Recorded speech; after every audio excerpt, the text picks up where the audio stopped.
سلام و درود خدمت تمام همراهان کانال خانه سلامتی. این بار اومدیم 5 تا از نشانه های کبد چرب رو بهتون بگیم و راه‌های درمان آن.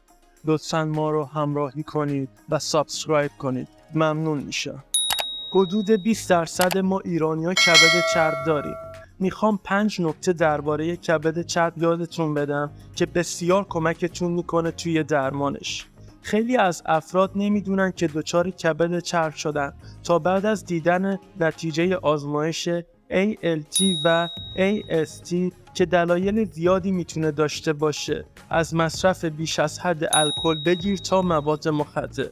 برای اینکه مطمئن باشیم کبدمون به طور منظم وظیفه خودش رو انجام میده، باید از مواد غذایی استفاده کنیم که راحت و سریعتر کبدمون سموم خودش رو دفع کنه.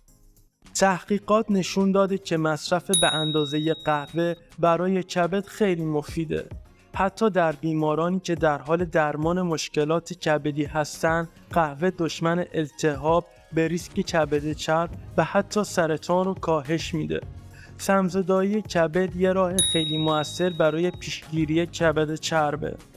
چغندر سرشار از آنتی اکسیدان که به سمزدایی کبد کمک میکنه و خون رو هم پاکسازی میکنه. تمام محصولات غلات که دارای مقادیر زیادی از فیبر هستن برای کبد خیلی خوبن، چون فیبرهاشون میزان چربی ذخیره شده در کبد رو کاهش میدن. بادام سرشار از ویتامین ای هست و بسیار مفیده برای کبد چرب.